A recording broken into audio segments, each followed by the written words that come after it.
50-metre terminal on your right is Liverpool's cruise liner berth. Cruise lines, including Cunard, Norwegian Cruise Line, Costa Cruises, Celebrity, Disney, Princess and Viking cruises sail into the city year-round. In all, 7 miles of docks and 23 miles of quays stretch along the Liverpool foreshore. In 1710, the Corporation of Liverpool started work on the world's first commercial wet dock, and by the end of the century, the city boasted a full dock system. Steam had revolutionised shipping, and this, combined with the Industrial Revolution and the opening up of the Americas, secured Liverpool's future.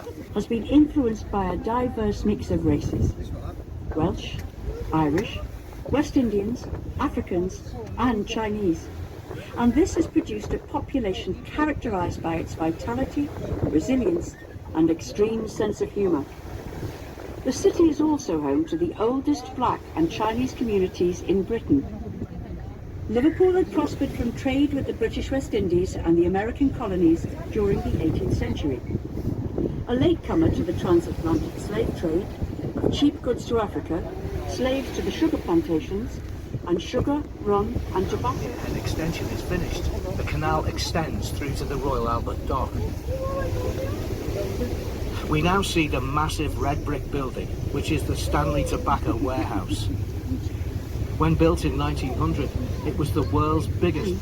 The light could be seen for a distance of 15 miles.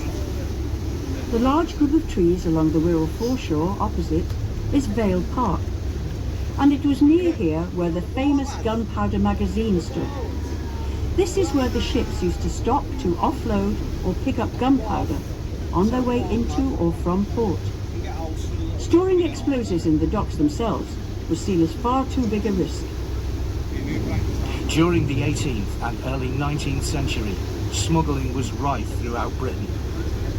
This area, Wallasey, was perfect for smugglers, because 300 years ago it was cut off from the rest of the Wirral by the Wallasey Pool on one side and the swamp of Bidston Moss on the other. It was an isolated, dangerous place, prone to sudden mists and quicksand, and best negotiated only by the few who knew it well. One of the most notorious smugglers here was known as Mother Redcap, who ran an inn which stood by the shore. The impressive building with the huge staircase is Wallasey Town Hall. The building was actually built back to front, so that the front could face the river.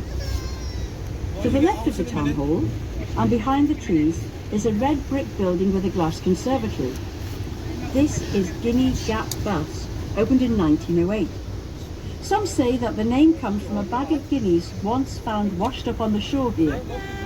Originally, the water used to... Only guide for the ferry in fog.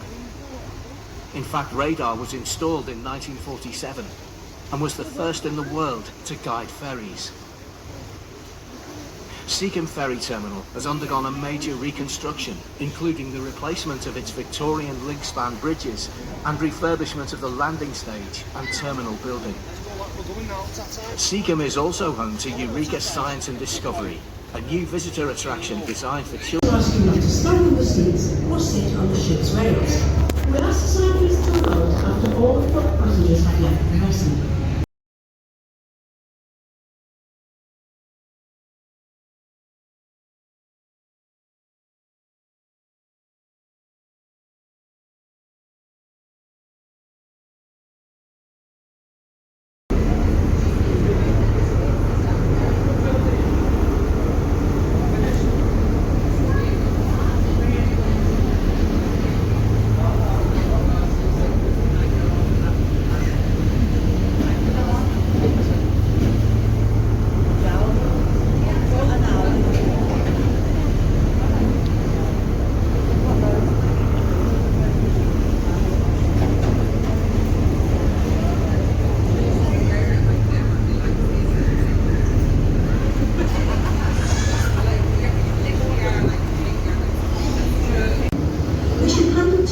Weighing up to 300,000 tons.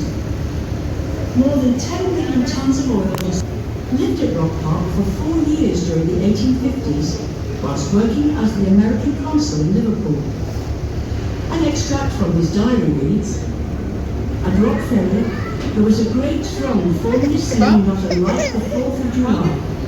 There were bands with music and banners, and a small procession after them, and a school of charity children enjoying the festival. And there was a club of respectable persons playing at bowls on the bowling green of the hotel. And there were children and infants riding on the donkeys at a penny or a walk on the esplanade." In the late 1930s,